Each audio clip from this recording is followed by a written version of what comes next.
The Houthis have attacked an oil tanker belonging to Saudi Arabia in the Red Sea. Hence, we can clearly see that the disruptions have begun in oil supply in the Red Sea channel as well. Let us try and understand what is the recent flare or the trigger for these episodes. According to the news, the Houthis have recently launched a ballistic missile on a Saudi oil tanker called NCC GHAZAL in the Red Sea area. This is primarily because the Houthis claim that Saudi Arabia did not heed to their economic blockade that they had imposed in the Red Sea area. Who are these Houthis and why are they trying to attack Saudi tankers? Now, this is the picture of NCC GHAZAL that came under attack from Houthi rebels. Who are these Houthis and why are they trying to cause disruptions in the Red Sea area? If we look at the picture here, we can see there's Yemen here and then there is Saudi Arabia here.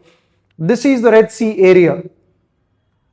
Yemen is primarily controlled by two different groups. They have been fighting a civil war for the past decade or so. The dominant group in Yemen currently are the Houthis, and the Houthis claim that they are a proxy for Iran. The Houthis have been trying to disrupt Saudi Arabia's oil supplies through the Red Sea on the behest of Iranian masters, because Iran and Saudi do not enjoy great relationship in the Middle East. Hence, that relationship has now spilled to Yemen as well. So, this is the primary concern as to why Ansar Allah, the formal name of the Houthis, is causing problems. So, since 2014, there has been a civil war that has been raging in Yemen. And these Houthis are basically government-backed forces who are trying to establish the Yemeni government's domination in Yemen. Okay, so this is no longer just a conflict involving Saudi Arabia and the Houthis, but it has now become a larger conflict which has drawn in participants such as USA or even Israel. A few weeks ago, we had reports claiming that the Houthis had launched missiles from Yemen directly into Israel. So the Yemeni government and the Houthis have been playing as an active proxy of Iran here in this region. Now, the question is, why are these Houthis attacking Saudi Arabia? This goes back to the problems that we spoke just now as to how Saudi Arabia and Iran have been divided as two different powers within Middle East. And to put pressure on Saudi Arabia sits as a friend of USA and Israel to a great extent, and Iran, which is an enemy of Israel and USA here, they constantly face each other in different ways. This is a way of Iran trying to trouble Saudi Arabia, and Saudi Arabia's biggest strength here is the oil supply.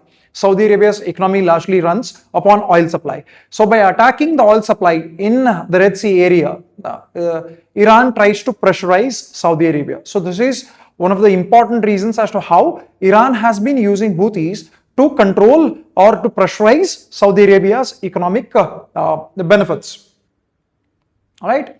Now, these attacks have ripple effect on global economic system. What can be the problems that the world over can face because of the attacks? One is export revenue at risk. Now, if Saudi faces disruptions in its oil supplies, so the oil markets will start facing volatility and the oil prices shall increase, creating an oil shock. All right. Insurance costs can raise because of the uncertainty involved. The insurance companies can dramatically raise their insurance premiums, which will again ultimately end up becoming a burden upon the countries importing oil, thereby increasing the prices of oil once more.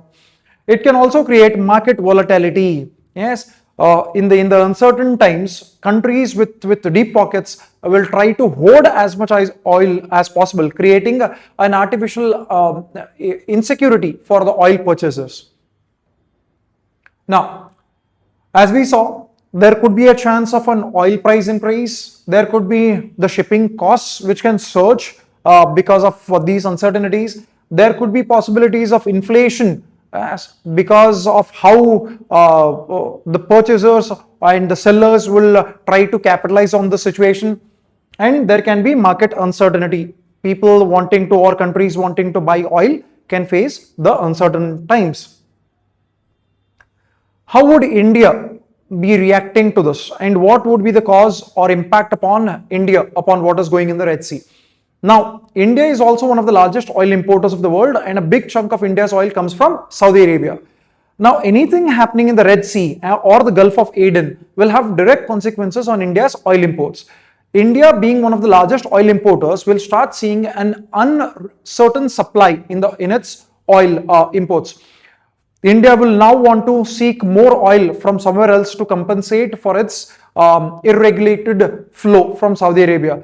Now, other players will try and capitalize upon this scenario and sell India oil at a higher price. So, India will have to pay more for the same oil that it would import, and this will ultimately be passed on to the end purchaser, which are the citizens of India. So, at the end, the citizens will have to pay higher prices for the same oil that they are consuming. It will also increase the fiscal deficit, and it will also lead to the fiscal imbalance in India, because India ends up paying more amount for the same oil. So in the long term, these geopolitical disruptions in oil supply shall not be having a great result upon India's overall economic sector. All right. So please let us know, what do you think about the impact that India would face due to the Houthis attacking Saudi Arabia's oil supplies in Red Sea. Thank you.